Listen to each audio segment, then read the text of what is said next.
আগুনকে যে ভয় পায় সে আগুনকে ব্যবহার করতে পারে না। পৃথিবীর সব বড় অর্জনগুলো সেই সব মানুষের দ্বারা হয়েছে যারা কোনো সম্ভাবনা না দেখার পরও আশা নিয়ে চেষ্টা চালিয়ে গিয়েছে। জীবনের প্রতিটি সিঁড়িতে পা রেখে উপরে ওঠা উচিত, ডিঙ্গিয়ে উঠলে পড়ে যাওয়ার সম্ভাবনা বেশি। ব্যর্থতা আসলে নতুন করে শুরু করার একটা দারুণ সুযোগ থাকে। এবার শুধু তোমাকে আরেকটু বেশি বুদ্ধি খাটাতে হবে। শিয়ালের মতো 100 বছর জীবন ধারণ করার চাইতে সিংহের মতো একদিন বাঁচাও ভালো।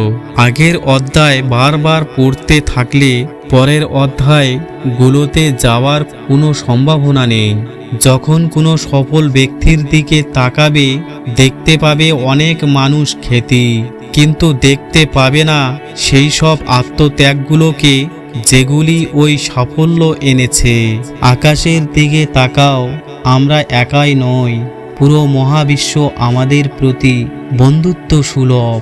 যারা স্বপ্ন দেখে এবং কাজ করে শুধুমাত্র তাদেরকেই শ্রেষ্ঠতা দেওয়ার জন্য চক্রান্তে লিপ্ত এই বিশ্ব। আমি আসলে খুব বেশি বুদ্ধিমান নয়, আমি শুধু সমস্যার পিছনে অন্যদের চেয়ে বেশি সময় দিই।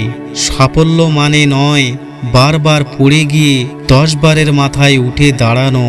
নিজের লক্ষ্য ও স্বপ্নকে আপনার আত্মার সন্তান হিসেবে লালন পালন করুন, এগুলোই আপনার চূড়ান্ত সাফল্যের নকশা হবে।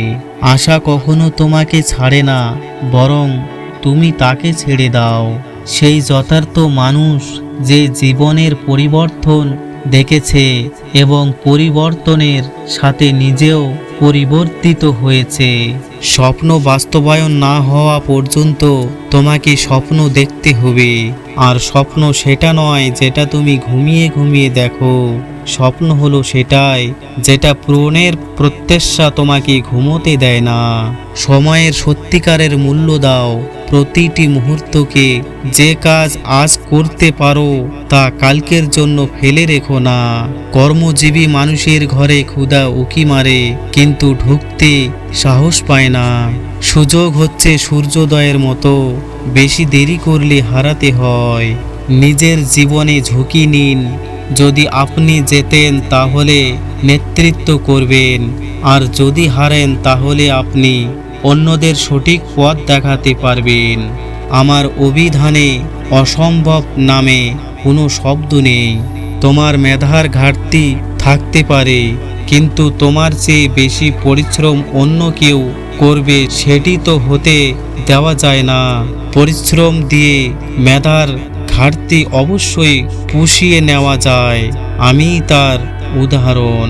জাতির সবচেয়ে ভালো মেধা ক্লাসরুমের শেষ বেঞ্চ থেকে পাওয়া যেতে পারে।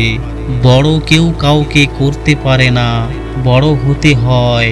কাউকে ঠেলে উপরে উঠিয়ে দিলে সে আবার পড়ে যেতে পারে।